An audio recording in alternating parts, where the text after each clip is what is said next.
The Big 12 and the Pac 12 are at war right now, and the fighting amongst those two conferences just shows how strong our beloved Big 10 is right here, right now. It's a great time to subscribe to the channel if you haven't already. Big 10 football content all off season long.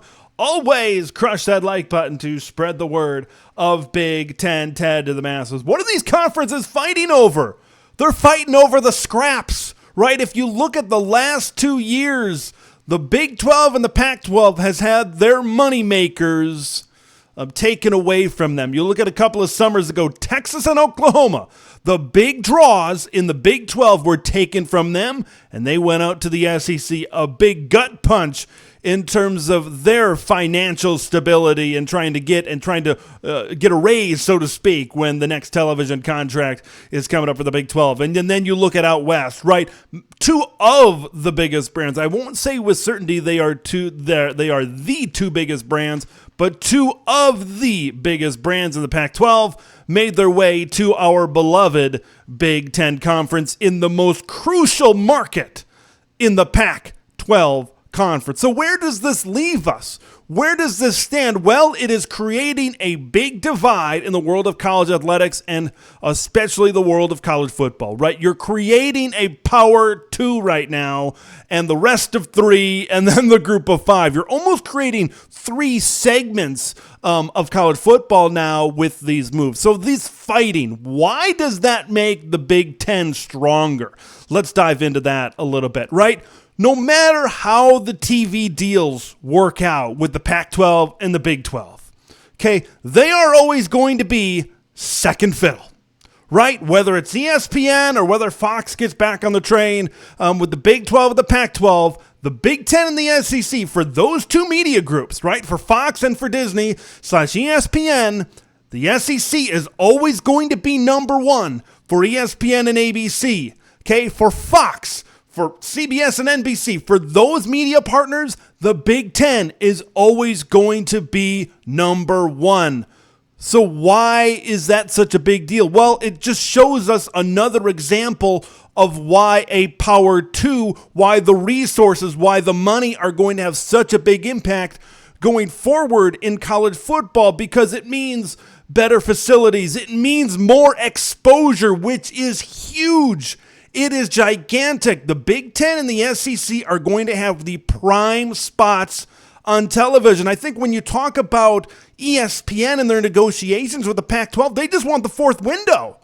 They want that, 10 o'clock Eastern, 11 o'clock Eastern, that Pac-12 after dark window, which, as we know, is a heart of the issues with the Pac-12 conference right now, is there a lack of exposure. Nobody outside of the Pacific time zone really sees what's going on out west. That was a lot of the reason why USC and UCLA left for greener pastures, aka the Big 10 conference. I think that is a huge thing. That is a huge reason why we continue to see the divide. Like, if you compare right now some of the best programs in the SEC, some of the best programs in the Big 10, that's the creme de la creme right now of college football. You look at the Big 12 and you look at the Pac-12, you list off some of their better programs right now. You look at Oregon, you look at Washington, I guess TCU, Oklahoma State. Like, it doesn't compare to Alabama and Georgia and Michigan and Ohio State.